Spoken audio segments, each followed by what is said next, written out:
묵도하심으로 7월 18일 주일 예배를 하나님께 드리겠습니다.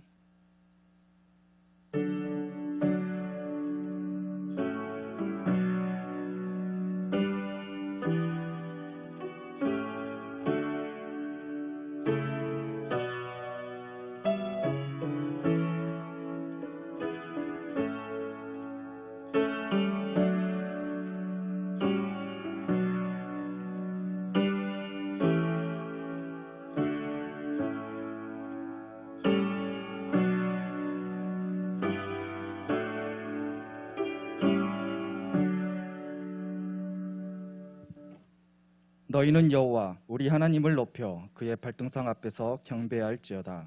그는 거룩하시도다. 너희는 여호와 우리 하나님을 높이고 그 성산에서 예배할지어다. 여호와 우리 하나님은 거룩하심이로다.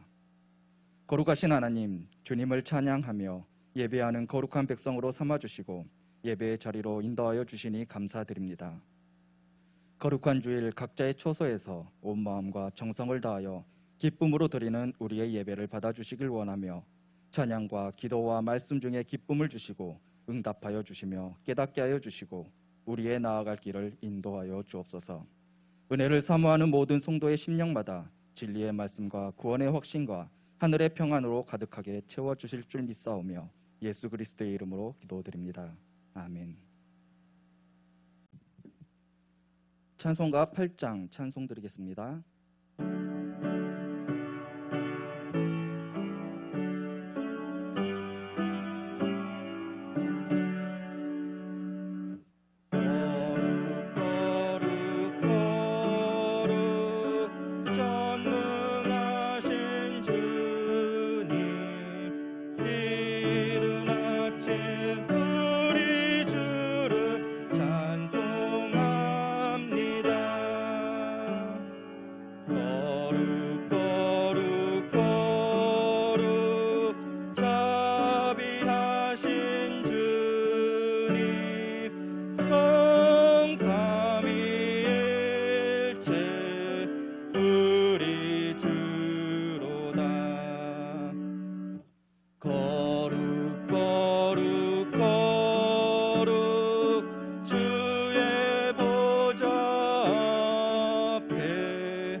삼위일체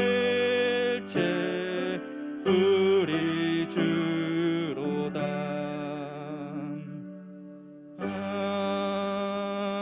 아멘.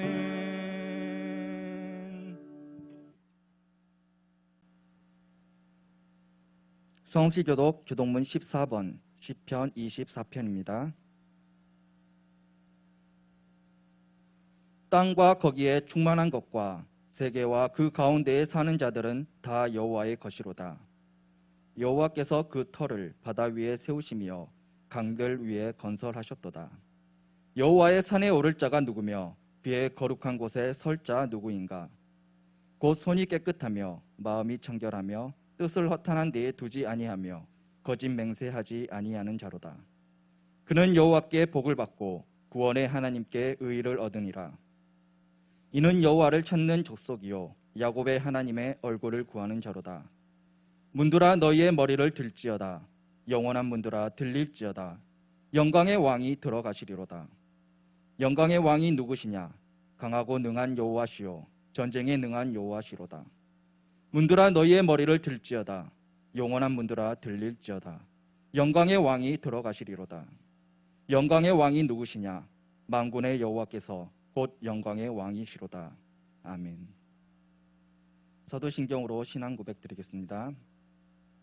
전능하사 천지를 만드신 하나님 아버지를 내가 믿사오며 그 외아들 우리 주 예수 그리스도를 믿사오니 이는 성령으로 잉태하사 동정녀 마리아에게 나시고 본디오 빌라도에게 고난을 받으사 십자가에 못 박혀 죽으시고 장사한 지 사흘 만에 죽은 자 가운데서 다시 살아나시며 하늘에 오르사 전능하신 하나님 우편에 앉아 계시다가 저리로서 산 자와 죽은 자를 심판하러 오시리라. 성령을 믿사오며 거룩한 공회와 성도가 서로 교통하는 것과 죄를 사하여 주시는 것과 몸이 다시 사는 것과 영원히 사는 것을 믿사옵나이다. 아멘.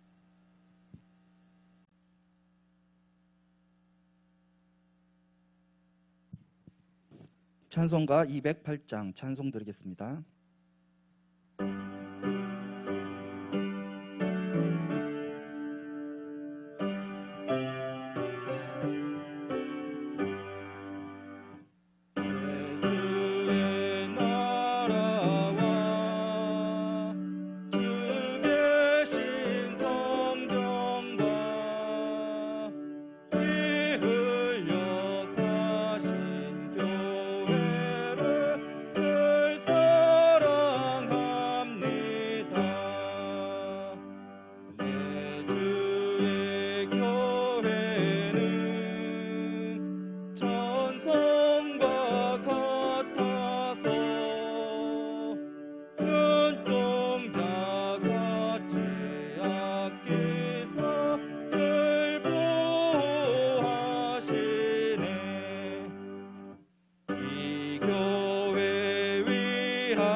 오늘 우리에게 주신 하나님의 말씀은 베드로전서 2장 9절 말씀입니다.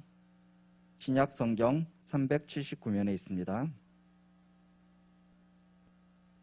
베드로전서 2장 9절 말씀을 봉독하겠습니다. 그러나 너희는 택하신 족속이요 왕 같은 제사장들이요 거룩한 나라요 그의 소유가 된 백성이니 이는 너희를 어두운 데서 불러내어 그의 기이한 빛에 들어가게 하시니에 아름다운 덕을 선포하게 하려 하심이라. 아멘. 예수 그리스도 안에 있을 때 우리의 변화된 신분이라는 제목으로 김익환 목사님께서 말씀 전해주시겠습니다. 오늘은 거룩한 주일입니다. 말씀을 통해서 하나님 만나시고 찬양과 기도를 통해서 하나님과 영적인 깊은 교제 나누시기를 바랍니다. 예배는 천국의 통로, 축복과 은혜의 통로, 주님과 동행하는 삶의 통로입니다. 특별히 예배는 기독교 신앙의 심장부라 말할 수 있습니다. 그래서 가장 중요한 시간은 예배 시간이고 가장 중요한 날은 거룩한 주님의 날이지요. 주님 안에서 기쁨과 감사가 충만하게 회복되는 복된 주일이 되시기를 주님의 이름으로 축원합니다.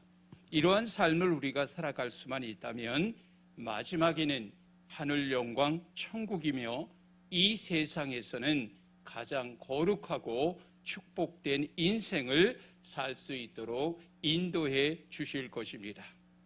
저는 성경 전체에서 그리스도인의 모습을 가장 아름답게 표현하고 있는 말씀이 있다면 오늘의 본문의 말씀이라고 생각합니다. 하나하나 우리가 찬찬히 살펴보면 우리를 그렇게까지 불러주시는 하나님 앞에 이 말씀은 너무나도 감격스럽고 의미가 깊은 말씀이라고 생각합니다. 자, 그렇다면 본래 우리가 이런 이름을 가진 사람이었는가? 성경은 아니었다라고 말씀합니다. 그리스도 안이 아니라 그리스도 밖에 있을 때 우리의 모습이 어떠했는지 10절은 이렇게 말씀합니다. 너희가 전에는 백성이 아니더니 이제는 하나님의 백성이요 전에는 긍휼을 얻지 못하였더니 이제는 긍휼을 얻은 자니라. 예수 그리스도 밖에 있을 때 우리의 모습에 대해서 두 가지로 설명을 하는데 전에는 백성이 아니었더니 전에는 긍휼을 얻지 못하였더니 하나님의 백성이 아니라는 것과 긍휼을 얻지 못하였다라고 말씀합니다. 비록 땅 위에서 육신의 몸으로 살아가고 있지만 하나님과 아무런 관계가 없다면 하나님께서 허락하시는 모든 풍성한 것들, 하나님의 자녀로서 누려야 하는 모든 것들을 누리지 못하고 그냥 땅 위의 삶을 살아갈 뿐이라는 그런 말씀입니다.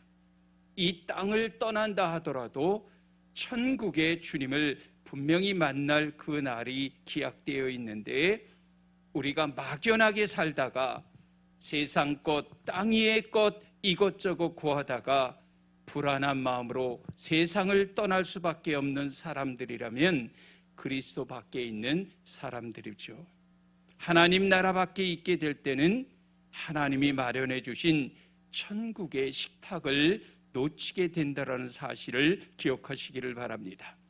하나님이 인간을 소중한 모습으로 고귀한 한 사람 한 사람의 모습으로 만드셨지만 우리 한 사람 한 사람을 위해서 하늘에 부여한 것을 준비해 놓고 계시지만 그리스도 밖에 있을 때 하나님의 백성이 되지 못했을 때 우리의 삶의 모습은 하나도 누리지 못하고 살아가게 될 것을 성경은 증언하고 있다라는 것입니다. 그리스도 밖에 있을 때 또 한 가지의 표현이 긍휼을 얻지 못하더니 당연한 일입니다. 우리 같은 죄인이 어찌 하나님 앞에 긍휼을 바라겠습니까? 오히려 하나님 앞에 분노를 사는 자들이요 하나님의 원수된 자들이라고 성경은 말씀하지요.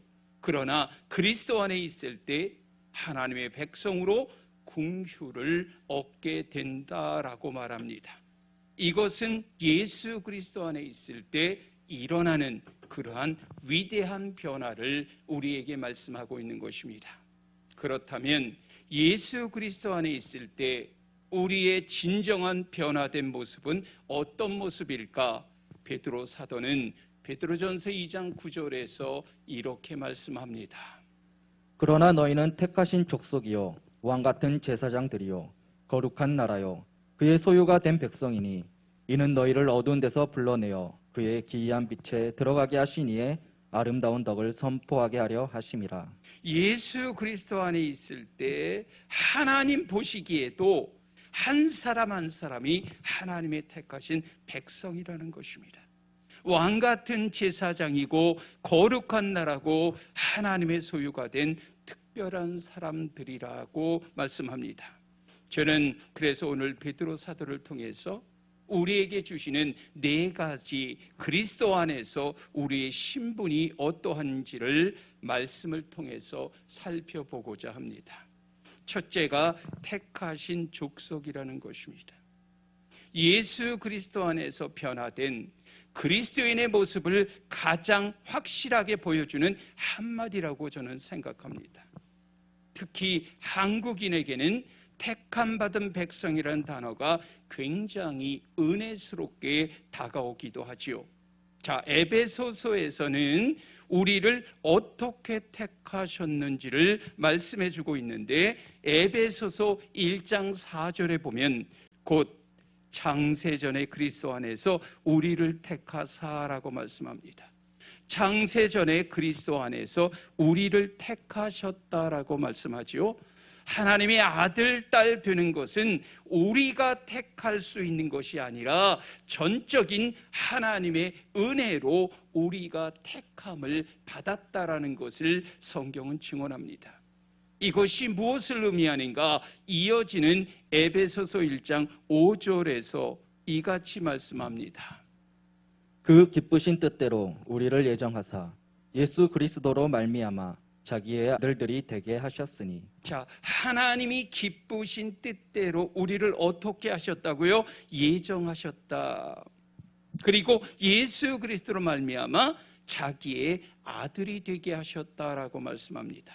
여기에 아들들이라는 말은 하나님의 자녀가 되게 하셨다라는 그런 표현입니다. 똑같이 우리가 요한복음 15장 16절 상반절에도 보면 이렇게 말씀합니다. 너희가 나를 택한 것이 아니요 내가 너희를 택하여 세웠나니. 내가 너희 한 사람 한 사람을 택하여 세웠다라고 성경은 말씀합니다. 누구든지 주의 영으로 말미암지 아니하고는 그리스도를 주로 고백할 수 없는 것처럼 하나님의 영이 우리를 택하셨기에 우리가 주님이라고 고백을 할 수 있다는 거죠. 사랑하는 성도 여러분, 택함 받았다는 것 참으로 귀한 하나님의 은혜라는 것을 여러분이 알아야 합니다. 창조주 하나님으로부터 택함을 받았다라는 것 여간 큰 복이 아닙니다. 그러므로 나 같은 주인을 택하여 하나님의 자녀를 삼아주신 하나님의 백성이라는 분명한 정체성을 가지고 세상 가운데에서도 당당하게 주눅들지 않고 살아갈 수 있기를 바랍니다. 그리스도인이 세상 사람보다 세상적인 가치로 본다면 부족한 것이 당연히 있을 수 있죠. 더 배우지 못하고 가지지 못하고 못난 부분이 있을 수도 있습니다. 하지만 그리스도인은 하나님의 자녀라고 하는 정체성을 가지고 당당하게 살아가야 할 줄로 믿습니다. 내가 하나님의 은혜로 택함을 받아 구원의 감격을 누리고 있는데 여러분 무엇이 더 필요하단 말입니까? 한번 따라 하시기 바랍니다. 나는 하나님이 택하시고 하나님의 자녀가 되기 위해서 예정된 사람이다. 우리는 보통 사람이 아니에요. 택함을 받았어요. 예정받은 사람이에요. 그러니 우리의 신분이 얼마나 든든하고 탄탄합니까? 무엇보다 천지를 창조하신 창조주 아버지가 되시는데 주눅들어 살아갈 이유가 전혀 없다라는 것이죠. 그러므로 택함 받은 여러분은 이제로부터 넘치는 그런 감사로 살아가시기를 주의 이름으로 축원합니다. 두 번째는요, 왕 같은 제사장이라는 것입니다. 제사장의 역할 무엇입니까?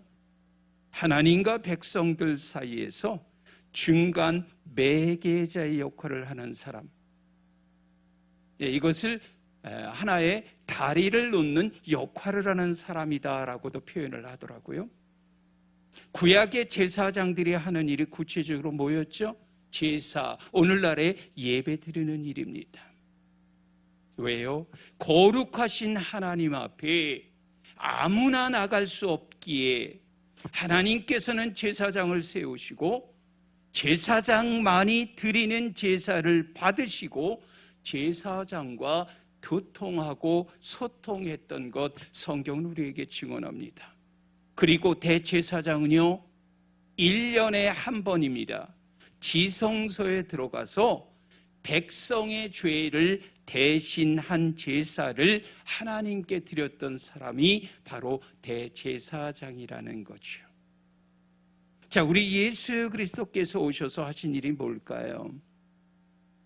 예수 그리스도께서 오셔서 하신 일 구체적으로 뭘까요? 중요한 것, 하나님 앞에 나아갈 수 있는 길을 열어놓으셨다라는 것입니다. 그 당시에 구약의 제사장들은 살아있는 짐승의 피를 흘려서 죄의 용서함을 선포했다면 이제 주님께서는 친히 우리를 위해서 피 흘리신 희생제물이 되시고 십자가에 달려 돌아가심으로 말미암아 막혔던 담을 허무시고 누구든지 하나님 앞에 나아갈 수 있도록 길을 열어주셨다라는 것, 여러분이 기억하시기를 바랍니다. 여러분, 이 제사장은 보통 제사장이 아니에요. 왕 같은 제사장이에요. 주님이 친히 제물이 되어주셔서 이제 우리의 모든 죄를 용서해 주시고 우리가 그 하나님 앞에 나아갈 수 있는 그러한 길도 열어주시고 이제는 제사장 같은 존재로 만들어 주셨다라는 것입니다. 이것이 그리스도 안에서 회복된 우리의 신분이다라는 것입니다. 자, 이렇게 하신 이유가 있겠죠. 아까도 말씀드렸지만 제사장이 해야 하는 중요한 일, 사역 중에 하나가 예배, 제사 드리는 것 아닙니까? 매일의 일상에서 하나님께 예배하는 삶 자체, 그것이 바로 제사장이 제사장으로서의 해야 할 당연한 사역이었다라는 것입니다. 우리를 왕 같은 존재로 만드셨다면 우리에게는 무엇이 필요할까요? 왕에게는 왕다운 품위가 있어야 한다는 것입니다. 여러분, 왕이 세상에 무릎 꿇는 거 보셨습니까? 그렇지 않습니다. 진정한 왕 되신 하나님 앞에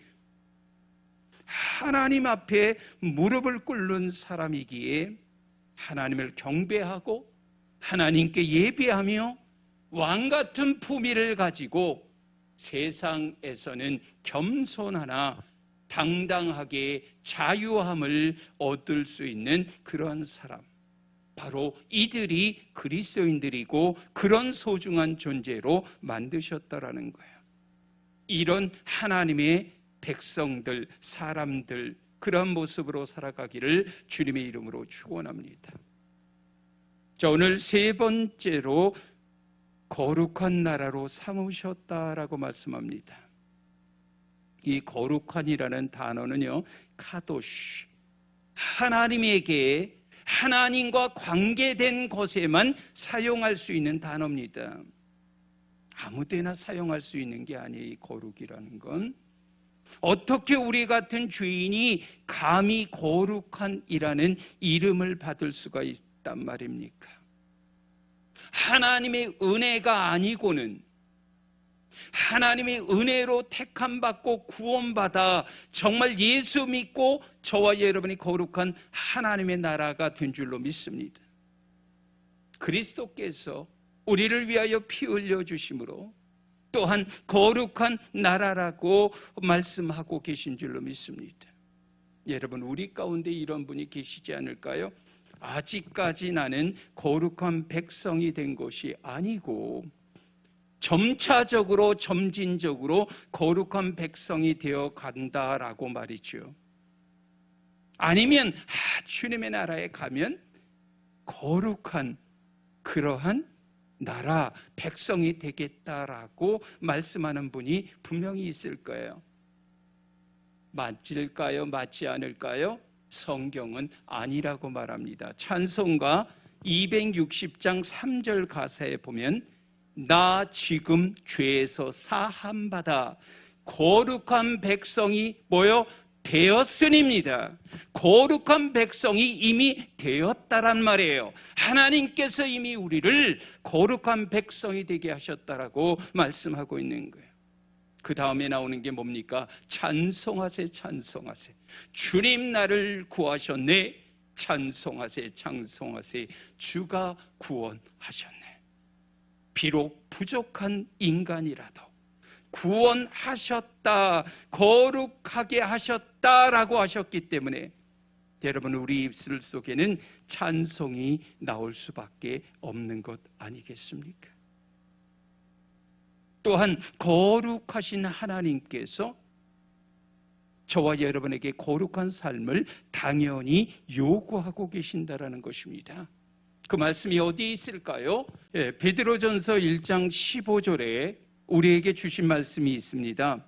오직 너희를 부르신 거룩한 이처럼 너희도 모든 행실에 거룩한 자가 되라. 16절에도 보면 기록되었으되 내가 거룩하니 너희도 거룩할지어다 하셨느니라. 한 군데 더 제가 여러분에게 소개한다면 데살로니가 전서 4장 3절 하반절의 말씀에 보면 하나님의 뜻은 이것이니 너희의 거룩함이라. 자, 우리가 하나님의 자녀가 된 이상 거룩은 필수라는 것이죠. 하나님의 뜻은 거룩함이라는 것입니다. 그런데 디모데전서 4장 5절에 보니까 이 거룩함은 하나님의 말씀과 기도로 이루어질 수 있다라는 사실을 우리에게 말씀하고 있습니다. 그렇다면 저와 여러분이 이제 해야 할 일은 뭐예요? 아버지 하나님의 은혜로 거룩한 백성이 되었기 때문에 거룩한 나라의 백성답게 살아야 한다라는 것이죠. 거룩하신 하나님과 같이 거룩함에 힘쓰고 거룩함의 모델이신 예수님을 본받아 거룩한 삶에 힘쓰는 삶이 되기를 주님의 이름으로 축원합니다. 거룩한 하나님의 자녀들은 언제까지 거룩해야 할까? 저는 주님이 오실 때까지, 주님 앞에 서는 그 때까지 우리는 거룩함이 지속되어져야 한다라고 말씀드리고 싶습니다. 그러기 위해서 아까도 말씀드렸습니다. 말씀과 기도입니다. 말씀과 기도로 성령의 충만함을 힘입어 거룩한 하나님의 나라의 백성, 거룩한 자녀, 거룩한 기업임을 항상 내가 기억하고 하나님의 거룩함을 보이며 나타내며 드러내며 증거하는 거룩한 성도들의 삶이 되기를 예수 그리스도의 이름으로 축원합니다. 만약 내 삶을 알고 보고 듣고 지켜보시는 하나님께서 나를 보시고 기뻐하시고 지금 즐겁게 미소를 이 자리에서 짓고 계신다면 내 인생 잘 살고 있다라는 것 아니겠습니까? 계속해서 그렇게 살면 되는 거예요. 하지만 주님께서 나를 바라보시고 안타까운 모습을 하고 계신다면, 하나님의 자녀 백성이 저렇게 살아서는 안 된다라고 하신다면 성경 말씀을 읽다가 우리가 신앙 양심에 비추어 보아서 주님께서 불편하게 여기고 계신다라고 생각하면 우리의 삶을 돌이켜보고 바꾸어야 될 줄로 믿습니다. 거룩한 백성으로 우리를 만들어 주셨다면 당연히 거룩한 백성의 삶의 모습이 우리에게 있어야 한다라는 거죠. 하나님의 은혜로 주어진 그 신분에 합당한 모습으로 살아가야 될 줄로 믿습니다. 우리가 결단만 하고 다짐만 하고 각오만 해서 되는 것은 아니고요. 옛사람의 악습은 벗어버리고 거룩하게 살아가는 거룩한 품위를 지키는 우리 모두가 되어지기 위해서 말씀에 전무하고 기도에 전무하는 우리 모두가 되어지기를 주님의 이름으로 축원합니다. 마지막 네 번째로 소유된 백성이라고 말씀합니다. 무슨 말일까요? 하나님의 소유된 백성. 그래서 베드로전서 2장 5절에 보면 그의 소유된 백성이라고 말씀합니다. 자, 반면에 구약에 있어서 소유물이라는 단어를 세굴라라는 단어를 사용합니다. 어떤 의미냐 하면 하나님의 사랑이 깃들어 있는 하나님의 미소를 짓게 만드는 특별한 소유라는 의미가 바로 세굴라라는 의미입니다. 자, 우리가 고린도전서 6장 19절 하반절과 20절에서 보면요, 너희는 너희 자신의 것이 아니라 값으로 산 것이 되었으니 그런즉 너희 몸으로 하나님께 영광을 돌리라. 우리는 우리 자신의 것이 아니라는 거예요. 하나님이 값주고 사신 하나님의 소유물이 되었기 때문에 너희 몸으로 하나님께 영광을 돌리라는 거예요. 자, 좀 더 이것을 우리가 한 두 군데를 살펴보면요, 고린도전서 6장 20절에 다시 한번 좀 읽어줘 보세요. 값으로 산 것이 되었으니 그런즉 너희 몸으로 하나님께 영광을 돌리라. 정확하게 말한다면 예수 그리스도의 피값으로 산 것이 되었으니 그런즉 너희 몸으로 하나님께 영광을 돌리라는 말이에요. 로마서 14장 8절의 말씀에도 보면 우리가 살아도 주를 위하여 살고 죽어도 주를 위하여 죽나니 그러므로 사나 죽으나 우리가 주의 것이로다. 저와 여러분의 주인은 하나님이시라는, 하나님의 소유된 백성이라는 신분을 가지게 되었다면 저와 여러분이요, 이제 어떻게 해요? 너희 몸으로 하나님께 영광을 돌리는 삶을 살라고 우리에게 말씀하는 거예요. 혹시 이 자리에 계신 분 중에 오늘 보이지 않았지만 그냥 계시다고 생각하고 질문하는 거예요. 세상에서 가장 비싼 그림이 어떤 그림인지 혹시 아십니까? 조사해 봤거든요. 2017년 11월 10일에 뉴욕의 경매장에서 놀라운 가격으로 결정된 그림 하나가 있더라고요. 자, 달러로 얘기하는데 달러는 여러분에게 마음으로 와닿지가 않기 때문에 한국 돈으로 얘기하면 5천억 원에 팔린 하나의 그림인데요. 누가 그렸냐? 레오나르도 다빈치가 그린 그림인데 라틴어로 되어 있습니다. 살바토르 문디라고 되어 있어요. 이것을 한국말로 번역하면 세상의 구세주라는 예수님의 모습을 형상화해서 그린 그림입니다. 지금 이 그림이 어디 있냐고요? 프랑스 파리 루브르 박물관에 소장되어져 있다고 합니다. 자, 그렇다면 우리 한 사람 한 사람은 어디에 소장되어져 있을까요? 하나님의 아들, 딸 된 하나님의 소유물이 된 사람들 어디에 소장되어져 있을까요? 하늘나라 생명책에 기록되고 보관되어져 있는 줄로 믿습니다. 아멘. 우리는 하나님의 소유가 되었죠. 그렇다면 우리를 붙드시고 보호하시고 함께 하시고 하나님이 책임져 주시고 인도해 주실 줄로 믿으시기 바랍니다. 좀 이와 같은 자부심, 이런 자부심을 가지고 분명한 정체성을 가지고 여러분의 남은 생에 승리하는 삶을 살아가는 참으로 복된 생애 되시기를 주님의 이름으로 축원합니다. 자, 저는 이 말씀 보면서 그렇다면 왜 하나님께서 이러한 존재로 우리를 만드셨을까? 그 이유가 어디에 있을까? 무엇 때문일까? 궁금하던 차에 베드로전서 2장 9절 하반절에서 우리는 해답을 찾을 수 있습니다. 이는 너희를 어두운 데서 불러내어 그의 기이한 빛에 들어가게 하시니에 아름다운 덕을 선포하게 하려 하심이라.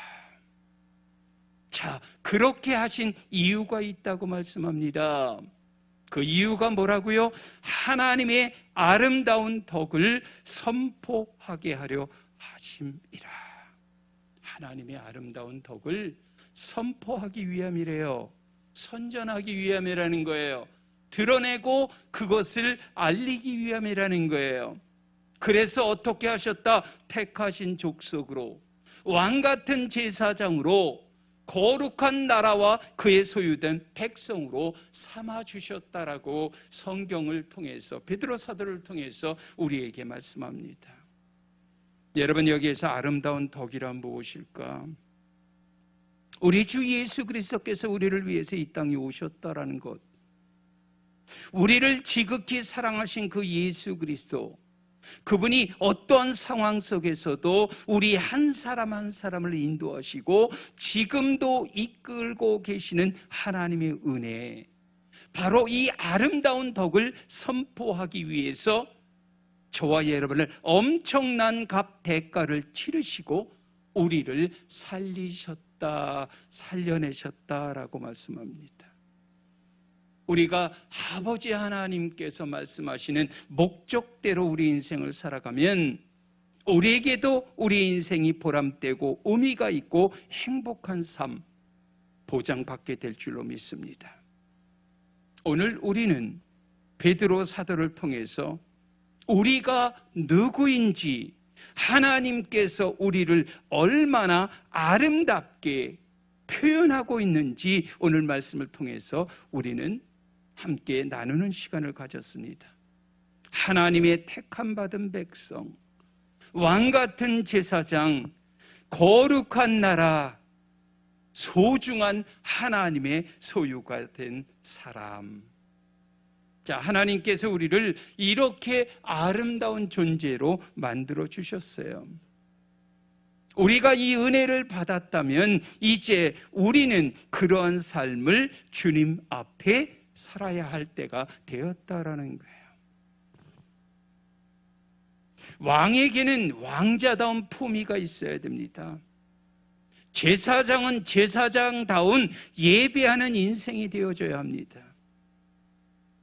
이러한 모든 것은 곧 하나님의 아름다운 덕을 선포하기 위함이라 그 덕을 선포하는 인생으로 살아가야 할 줄로 믿습니다.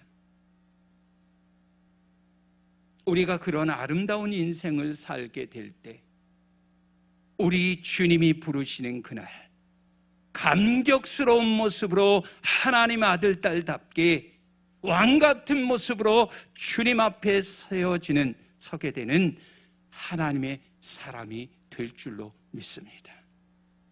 이러한 축복이 우리 모두에게 있기를 주님의 이름으로 축원합니다. 기도하겠습니다. 우리를 택하여 불러주시고 왕같은 제사장으로 삼아주신 아버지 하나님, 아버지 하나님은 은혜로 주신 네 가지 새 신분의 영광을 누리며 살게 하시고 하나님의 아름다운 덕을 선포하며 살게 하시고 정말 복음 전파의 사명 잘 감당하며 살 수 있도록 은혜 내려 주옵소서. 그래서 어느 날 주님이 부르시는 그날 저 좋은 천국에 들어가서 주님과 함께 영생복락 누리며 살게 하여 주옵소서. 주님이 부르신 새로운 그러한 이제 존재의 모습으로 더욱더 아버지 하나님의 자녀로서의 삶의 모습을 드러내며 살 수 있도록 하나님의 아름다운 덕을 선포하기에 부족함 없도록 말씀, 기도 생활 게을리하지 아니하는 우리 모두가 되게 하여 주옵소서. 예수 그리스도의 이름으로 감사하며 축복하며 기도하여 싸움나이다. 아멘. 찬송가 328장 찬송 드리겠습니다.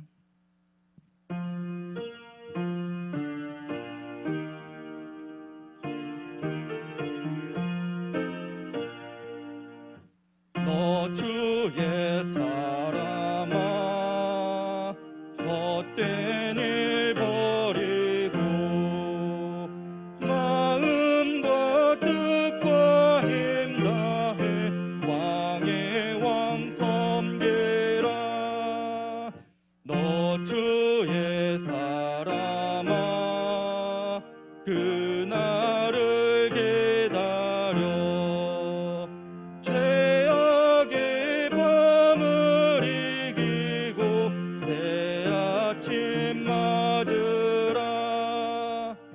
너 주의 사람아 교회는 부른다. 할 일이 많고 많으니 다 나와 일하라. 너 주의 사람아 충성을 다하여 십자가 높이 들고서 발자취 따르라.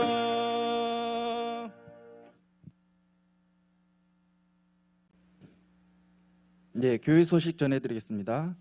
수도권 사회적 거리두기가 4단계 실행으로 인해서 다음 주 7월 25일까지는 주일 예배는 비대면 영상 예배로 드리게 됩니다. 네, 온라인 헌금은 다음 자막을 참고하여 주시기 바랍니다. 이상입니다.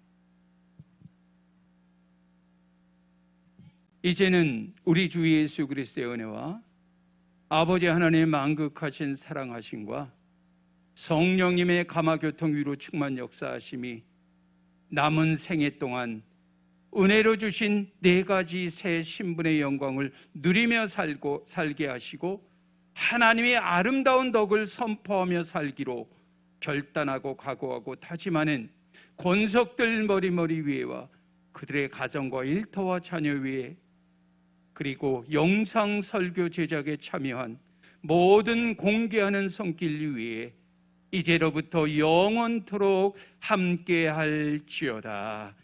아멘.